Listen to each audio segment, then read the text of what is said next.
Hi guys, welcome to my channel the lazy topper. आज हम करेंगे द कॉर्पोरेट वेल। ठीक है, लिफ्टिंग ऑफ कॉर्पोरेट वेल वाला टॉपिक आज हम करने वाले हैं। उससे पहले हम कुछ बेसिक चीज़ें जान लेते हैं जो हमने पिछली वीडियो में किया था कि सेपरेट लीगल एंटिटी वाला जो टॉपिक है उसके पर्सपेक्टिव से ही ये कॉर्पोरेट वेल वाला टॉपिक है। पिछले सेपरेट लीगल एंटिटी में क्या हमने देखा था कि कंपनी और मेंबर्स जो होते हैं ना वो अलग अलग होते हैं, उनको अलग अलग निगाहों से देखा जाता है। ठीक है, कि मतलब वही वाली बात है कि घर में जो एक घर में जो भाई बहन होते हैं ना उनको अलग अलग निगाहों से देखा जाता है। एक ने गलती की तो दूसरे को क्या बोलते हैं, दूसरे को भी सज़ा मिलती है। ठीक है, एक ने गलती की तो दूसरा भी चपेट में आता है। तो वही वाली बात है। तो कॉर्पोरेट वेल में क्या होता है ना कि कंपनी और मेंबर्स को एक ही निगाहों से देखा जाता है। ठीक है, जबकि सेपरेट लीगल एंटिटी में ये वाला टॉपिक नहीं था, उसमें ये कंसेप्ट नहीं था। उसमें क्या था कि कंपनी और मेंबर्स अलग अलग होंगे। ठीक है, ये था। लेकिन कॉर्पोरेट वेल में ये सीन नहीं है। कॉर्पोरेट वेल में दोनों को एक ही निगाहों से देखा जाता है। जैसे घर में भाई बहन को एक ही निगाहों से देखा जाता है, एक ने गलती की तो दूसरे को भी चपेट में लिया जाता है। तो वही वाली यहाँ पे एग्जाम्पल है। ठीक है, तो इसमें क्या है कि कंपनी को मेंबर्स और डायरेक्टर से अलग लीगल एंटिटी नहीं माना जाता, कुछ समय के लिए नहीं माना जाता। ये तुम लिख के मत आ जाना गाइस पेपर में, ये सिर्फ तुम लोगों को समझाने के लिए। अभी आ जाओ इस पे। ये कहने की क्या कोशिश कर रहा है, पहले ये देखते हैं। ये कह रहा है कि तुम लोगों ने अगर पढ़ा होगा, एक सेकेंड गाइस, अगर तुम लोगों ने पढ़ा होगा सैलोमन वर्सेस सैलोमन वाला केसेस। गाइस ये तो मतलब बहुत ही इंपॉर्टेंट केस है। अगर ये केस तुम पेपर में लिख के आ जाओगे ना तो तुम लोगों को मतलब टू द पॉइंट आंसर तुम लोग लिख देते हो ना तो इसमें तुम लोगों का स्कोरिंग हो जाता है मार्क्स। ठीक है, इस प्रिंसिपल का मतलब क्या था, कंपनी की अपनी लीगल आइडेंटिटी होती है और मेंबर्स पर्सनली लायबल नहीं होते कंपनी के ऑब्लिगेशंस के लिए। इस प्रिंसिपल में क्या था, ये स्टैब्लिश कब हुआ, ये स्टैब्लिश जो हुआ ना, ये जो पर्सपेक्टिव मैंने अभी जो तुमको बताया तुम लोगों को, ये perspective Salomon versus Salomon and को लिमिटेड वाले केस से आया है। ठीक है, इस प्रिंसिपल की वजह से ही ना कंपनी को रियल पर्सन शेयर होल्डर्स जो डायरेक्टर्स होते हैं कंपनी के, उन्हें कॉर्पोरेट वेल के पीछे छुपे रहते हैं ये। ठीक है, इसी कंपनी के इसी जो केस है उसके वजह से। ठीक है, अब नेक्स्ट पॉइंट पे आते हैं। नेक्स्ट पॉइंट में क्या कह रहा है भाई, यहाँ पे क्या हो रहा है। ये तो मतलब मुश्किल थोड़ा सा लग रहा होगा तुम लोगों को, बट डोंट वरी गाइज। अगर तुम लोगों को सैलोमन वर्सेस सैलोमन वाला केस चाहिए होगा तो तुम लोग मुझे कमेंट सेक्शन में बता देना, टाइम ज़्यादा ना लगे। इस वजह से मैं ज़्यादा डिटेल में तुम लोगों को समझा नहीं रही हूँ, बट कमेंट में अगर तुम मुझे बोलोगे ना सैलोमन वर्सेस सैलोमन वाला केस के लिए तो मैं तुम लोगों को सेंड कर दूँगी। ठीक है, उस कमेंट में डाल दूँगी। तुम लोगों को जिसको चाहिए होगा वो कमेंट सेक्शन में प्लीज़ कमेंट करना, मैं तुम लोगों को सेंड कर दूँगी। अब समझते हैं circumstances when the corporate lift the well. क्यों, कौन से ऐसे केस है। अब सवाल ये उठता है कि केस ऐसा कौन सा है जिसमें सैलोमन सॉरी गाइज, जिसमें जो कंपनी और जो मेंबर्स होते हैं कंपनी के उनको एक ही निगाहों से देखा जाता है। वो केस कौन सा होता है। पहला केस ये होता है फ्रॉड या फिर इम्प्रॉपर किसी ने कर दिया। ठीक है, जैसे कि किसी ने फ्रॉड कर दिया। जैसे कंपनी में क्या होता है, फॉर एग्जाम्पल मैं तुम लोग को यहाँ पे एग्जाम्पल दिखा के समझा रही हूँ। देखो, ये है कंपनी का ऑनर। ठीक है गाइस, ड्राइंग पे बिल्कुल मत जाना। ये है कंपनी का ऑनर। ठीक है, ये है कंपनी का ऑनर ए, ये है कंपनी का ऑनर बी। सॉरी, ये कंपनी का ऑनर नहीं है, ये कंपनी का डायरेक्टर है, मान के चलो डायरेक्टर या फिर तुम लोग इसको मेंबर भी कह सकते हो। ये कंपनी का डायरेक्टर है और ये क्या है, ये ओनर है। मान लो कि इस डायरेक्टर ने क्या किया, इसके साथ धोखा कर दिया। ठुकरा के मेरा प्यार इंतकाम देखेगी वाली बात है। ठीक है, इसने क्या किया, इसको धोखा दे दिया कि मतलब या तो इसने कोई घपला कर दिया किसी चीज़ में, या तो ये अपनी ड्यूटी नहीं निभा रहा होगा, या तो इसने कोई ऐसा कांड कर दिया जो माफ़ी के लायक नहीं है। और ये क्या कर रहेगा भाई साहब, ये भाई साहब इनको धोखा देके भागने की फिराक में थे। ठीक है, तो उस केस में क्या होगा, इनको बख्शा नहीं जाएगा, क्योंकि कंपनीज एक्ट के अंडर ना अगर आप कोई फ्रॉडुलेंट एक्टिविटी करते हो तो वो लॉ आपको ना फिर पनिशेबल ऑफेंस हो जाता है वहाँ पे, ठीक है, वही वाला सीन है। तो ये डायरेक्टर ना मुंह छुपा के भाग नहीं सकते, ये भाई साहब को वापस आना पड़ेगा, बताना पड़ेगा इन्होंने कहाँ घपला किया है, क्या घपला किया है। वैसे तो वो कोर्ट पता लगा ही लेगा कि इन्होंने क्या किया है, और उसके बाद ना इनको पनिश किया जाएगा उस गलती के लिए, ठीक है। अभी नेक्स्ट उस पे आ जाओ, नेक्स्ट पॉइंट पे आ जाओ। मतलब तुम लोग समझ गए ना कि जब कॉर्पोरेट विल लिफ्ट होती है तो कोर्ट क्या करता है, एक्चुअल फैक्ट्स जो होता है उसे चेक करके रियल कंट्रोलर्स जो होते हैं, यानी जिसके हाथ में घोड़े की कमान है, जो घोड़ा चला रहा है, यानी कि ऑनर ऑफ द हॉर्स, ठीक है, उसको आइडेंटिफाई करता है कि गलती किसकी है, और खासकर जब कंपनी इलीगल या इम्प्रॉपर पर्पस के लिए यूज हो रही हो, ठीक है। फॉर एग्जाम्पल कभी कभी क्या होता है ना, कंपनी ऐसे लोग खोल देते हैं जो कंपनी का, फॉर एग्जाम्पल एक कंपनी है, वो क्लॉथ की कंपनी है, ठीक है, उसने कपड़े वाली कंपनी खोल ली।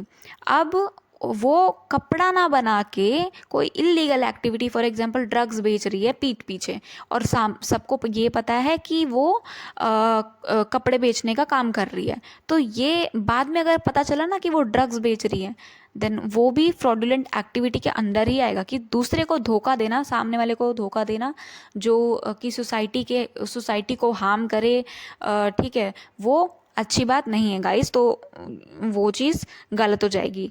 अगर कंपनी फ्रॉड करती है, इलीगल एक्टिविटी के लिए बनाई गई है, यूज़ हो रही है, तो कोर्ट क्या करेगा, मेंबर्स को रिस्पॉन्सिबल मानेगा, कि अगर मेंबर को इस बारे में पता था तो क्यों नहीं उसने अलर्ट किया, क्यों नहीं उसने बताया, ठीक है। अगर वो चुपचाप देख नहीं सकता ऐसे कि अगर गलत हो रही है वो, तो फिर उसमें वो ना भागीदार बनेगा उस चीज़ का। एग्जाम्पल मैं वही बता रही थी कि अगर डायरेक्टर कंपनी का यूज़ करके इन्वेस्टर्स क्रेडिटर को चीट कर दे, ठीक है, तो वो चीज़ गलत हो जाएगी। अभी नेक्स्ट पॉइंट पे आ जाओ। एक सेकेंड, नेक्स्ट पे आ जाओ। फ्रॉड वाला तो कंप्लीट हो गया। देखो गाइज, यहाँ पे मैंने तुम लोगों को एग्जाम्पल जो दिया वो बिल्कुल फिट है, डायरेक्टर वाला एग्जाम्पल। ये तुम लोगों को अगर लिखना होगा तो एग्जाम में तुम लिख सकते हो, दी बेस्ट। नहीं याद रहा तो ऑल द बेस्ट, कोई दिक्कत नहीं है। बाकी मेरी तो यही कोशिश थी कि मैं तुम लोगों को अच्छे से समझा दूँ। मैंने अपनी तरफ से तो तुम लोगों को एग्जाम्पल अच्छे से समझा दिया। अब नेक्स्ट वाले पे आ जाओ, टैक्स इवेजन। टैक्स इवेजन का मतलब क्या है कि जब कंपनी क्या करती है, मेनली टैक्सेस को अवॉइड करने के लिए बनाई गई होती है, तो क्या करता है, कोर्ट रियल पर्सन्स को आइडेंटिफाई करता है, उसको आइडेंटिफाई करता है जिसने ये कांड किया, ठीक है। होता है ना कि एक पिक्चर में एक विलन होता है, उस विलन को ना वो कोर्ट निकालेगा ढूंढ के कि इसने गलती क्या की है, क्या गलती की है, कब की है, और कितने रुपए का इसने घपला किया है, ठीक है। अगर गाइस तुम लोगों ने हर्षद मेहता वाला केस, हर्षद मेहता स्कैम 1992 वाला देखा होगा, कॉमर्स स्टूडेंट हो गाइस, तुम लोगों को पता होगा, नहीं पता तो जाकर देखना ज़रूर। बहुत ही अच्छी इसके बारे में बातचीत है, उसमें बताया गया है, तो तुम लोग रिलेट कर पाओगे उस चीज़ को, ठीक है। तो टैक्स वाला यहाँ पे हो जाता है ख़त्म। अब थर्ड वाले पॉइंट पे आ जाओ, दैट इज शैम और डमी कंपनी, ठीक है। अभी इस पे आ जाओ तुम लोग, ये वाला तो कंप्लीट हो गया। अब शैम और डमी कंपनी में क्या बताया है कि इसमें क्या होता है ना, कि जो कंपनी होती है ना, वो फेक या शैम एंटिटी को हो अगर, और रियल एक्टिविटी छुपाने के लिए, वही चीज़ मैंने अभी तुम लोगों को एग्जांपल दिया था इससे पहले, एक कंपनी है कपड़े वाली कंपनी जो तुम लोग को एग्जांपल दिया था, उसमें अगर कंपनी कपड़ा ना बना के पीठ पीछे ड्रग्स बना रही है तो वो चीज़ गलत है, क्योंकि वो सामने वाले को तो, मतलब बंदे को तो यही लगेगा ना सामने वाले को कि वो कपड़े बनाने वाली कंपनी है, अच्छी खासी कंपनी है, उसके ऊपर कोई दाग धब्बा नहीं है, बट वो पीठ पीछे क्या कर रही है, ड्रग्स बनाने का काम कर रही है, that is illegal and void, ठीक है। तो कंपनी फेक या फिर कोई शैम एंटिटी हो अगर, और रियल एक्टिविटीज़ जो उसकी रियल एक्टिविटीज़ है, यानी ड्रग्स बनाना उसकी रियल एक्टिविटीज़ हो गई, उसको छुपा रही है, तो कोर्ट क्या करेगा, वेल को लिफ्ट करेगा। वेल एक तरह से ना क्या बोलते हैं, या तो तुम ये कह लो कि चोर सिपाही वाला खेल है कि वो सीआईडी वाला तो तुम लोगों ने देखा ही होगा, एसीपी प्रद्युमन, कुछ तो गड़बड़ है दया, तो वो पता लगाएगा फिर उस चीज़ का कि गड़बड़ किधर थी। अब आ जाओ फोर्थ वाले पॉइंट पे, that is protection of public interest.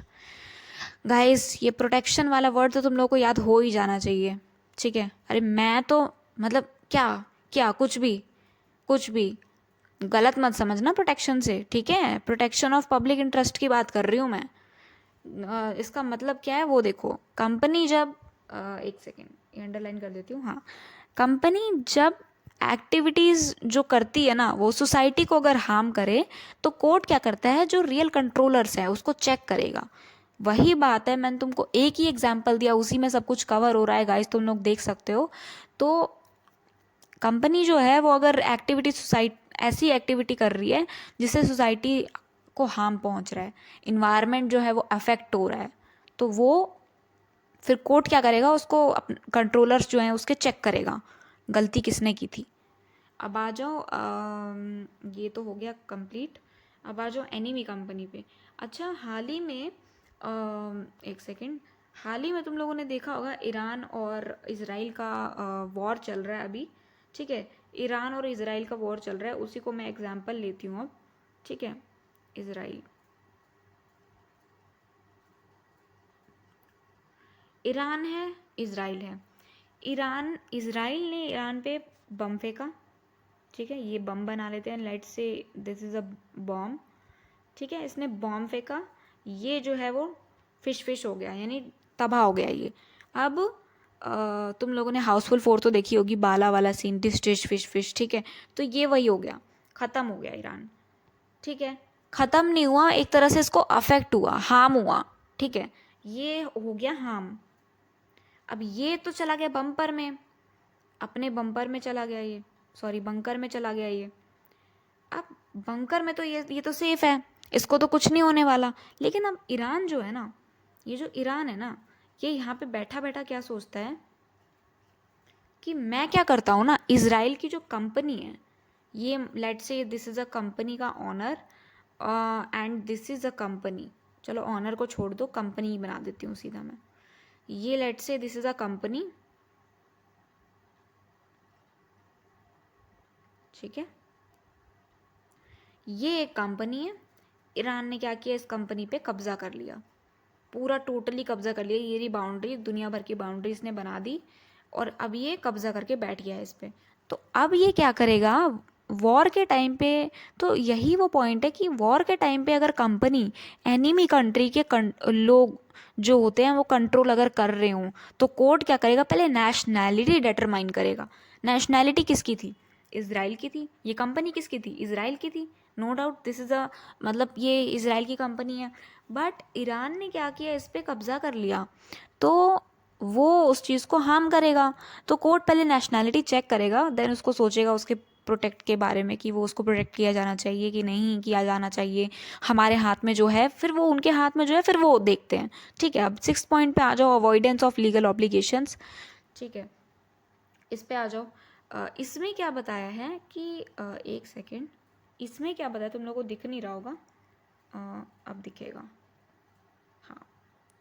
इसमें क्या बताया है लीगल ऑब्लिगेशंस के अंदर कि अगर कंपनी लीगल ड्यूटीज़ या कॉन्ट्रैक्ट्स अवॉइड करने के लिए बनाई गई हो, तो कोर्ट क्या करेगा, कॉर्पोरेट एंटिटी इग्नोर करेगा। ध्यान से सुनो मैंने क्या कहा, अगर कंपनी लीगल ड्यूटीज़, जो उसकी ड्यूटी है, जो उसका काम है, जो उसके कॉन्ट्रैक्ट में लिखा था, वो अगर वो अवॉइड कर देगा, या फिर अवॉइड करने के लिए अगर उसने कंपनी वो बनाई हो, तो कोर्ट क्या करेगा, उस कॉर्पोरेट एंटिटी जो होगी उसको इग्नोर करेगा, ठीक है। ये पॉइंट तुम लोग याद रखना। अभी इसकी इम्पोर्टेंस पे आओ तुम लोग। इम्पोर्टेंस में क्या कहता है, इम्पोर्टेंस में ये कहता है कि एक सेकेंड, इम्पोर्टेंस में पहला ही पॉइंट क्या देखो क्या है, prevents misuse of the corporate structure, ठीक है। कि जो कॉरपोरेट स्ट्रक्चर का मिसयूज़ है उसको ये प्रिवेंट करता है। अभी तुम लोग खुद दिमाग लगाओ यार कि थोड़ा सा मतलब हल्का सा ना अपने दिमाग पे जोर, वैसे तो मतलब किसी का नहीं होता दिमाग इतना तेज चलता है, बट यार देखो मेरा भी दिमाग नहीं है वैसे तो पर कॉमन सेंस की बात देखते हैं हम कि कॉर्पोरेट वेल जो अभी मैंने तुम लोग को समझाया, कॉर्पोरेट वेल का मीनिंग क्या है, कॉर्पोरेट वेल का मतलब क्या है, क्या मतलब है उसका कि अगर कंपनी जो है वो गलत काम कर रही है, फ्रॉड एक्टिविटी कर रही है, तो कंपनी और मेंबर्स जो होंगे वो एक होंगे, एक ही नज़र से उनको देखा जाएगा। ये तो पहली बात तो ये हो गई क्लियर। दूसरी बात, अगर इसकी इम्पोर्टेंस क्यों है, क्यों हम कॉर्पोरेट जो है वो वेल लिफ्ट कर रहे हैं, क्यों कोर्ट कॉर्पोरेट वेल लिफ्ट करेगा, क्यों वो एक मानेगा उन दोनों को, क्योंकि अगर वो गलत काम कर रहे हैं तो उन दोनों को एक ही नज़र से देखा जाएगा ना। अगर मान लो घर में कोई एक मेंबर है, फॉर एग्जांपल लेट से, अगर कंपनी में जो हम कंपनी कह रही हूँ, अगर घर में हमारे कोई मेंबर है और वो गलत काम कर रहा है और क्या बोलते हैं, तो जो बाकी के जो मेंबर्स होंगे ना वो रोकेंगे ज़रूर। वो ये नहीं बोलेंगे कि तुम अगर इसने गलत किया तो तुमने रोका क्यों नहीं इसे, चुपचाप मनमानी थोड़ी ना। जैसे घर के जो मेंबर्स होते हैं उनको एक मानते हैं गलत काम में, वैसे ही कोर्ट जो है वो घर की नज़र से ही देखता है कंपनी को फिर कि कम घर में, या घर में क्या है मेंबर जो है वो एक ही हो गया। अगर अब वो गलत करेगा तो उसको फिर लॉ, जो कंपनी लॉ है वो उसको अवॉइड कर रहा है ना, वो उसको इग्नोर कर रहा है, तो ये चीज़ तो गलत है। तो अब ये देखो कि इसमें फ़ायदा क्या है, क्यों इतनी इंपॉर्टेंस है कॉर्पोरेट वेल की, क्योंकि ये जो है वो मिसयूज़ से बचाता है। क्योंकि कोई कंपनी मिसयूज़ कर रही है, ठीक है, या कोई कॉर्पोरेट स्ट्रक्चर के मिसयूज़ जो है वो उसको प्रिवेंट करता है, ये बचाता है उससे, ठीक है। सेकेंडली क्या है इसमें, क्या बोला है कि इंश्योर जस्टिस एंड फेयरनेस, वही बात है। अब कॉर्पोरेट वेल का मीनिंग ही तो यही है, कोर्ट का मतलब ही न्याय होता है। वैसे तो यार देखो इंडिया में न्याय नाम की कोई चीज़ नहीं है, बट लिखा है तो मान लेते हैं, देखो ठीक है। जस्टिस और फेयरनेस इंश्योर करने का काम करता है ये। क्रेडिटर्स और इन्वेस्टर्स, ठीक है, क्रेडिटर्स और इन्वेस्टर्स, ये रहा क्रेडिटर्स और इन्वेस्टर्स जो होते हैं उनको प्रोटेक्ट करता है। यानी कि जैसे कंपनी जो होती है वो उधार लेती है क्रेडिटर्स से, ठीक है, जो कंपनी में इन्वेस्ट करता है उससे, और जो पब्लिक होती है, जो आम जनता होती है उससे, ठीक है। वो तो कंपनी अगर डूब गई तो उनका तो पैसा गया ना काम से, वो कहाँ जाएंगे, वो भीख थोड़ी ना मांगेंगे। तो इसीलिए तो कोर्ट बनाया है कि उनकी मदद की जाए। अब कोर्ट क्या करेगा कि रियल पर्सन्स जो होंगे, जो रिस्पॉन्सिबल होंगे गलत काम करने के लिए, उनको आइडेंटिफाई करने में हेल्प करता है। रियल पर्सन्स यानी कि जो सही जो लोग हैं ना, जिसने गलत काम किया है वो उसके लिए रिस्पॉन्सिबल होंगे, ठीक है। अब वो कोई भी हो सकता है, जैसे कि कोई भी हो गया, फॉर एग्जांपल मान लो डायरेक्टर हो गया कंपनी का शेयर होल्डर हो गया, कंपनी का ऑडिटर हो गया, कोई भी हो सकता है यार, वो कोई भी हो सकता है, कंपनी का मेंबर, कंपनी के एम्प्लॉयज़, सब कोई भी हो सकता है कंपनी के अंदर का, ठीक है। अब अगला टॉपिक जो है वो है overview of administration of company law, but ये मैं इस वीडियो में नहीं बनाऊंगी, मैं अगले वीडियो में बनाऊंगी।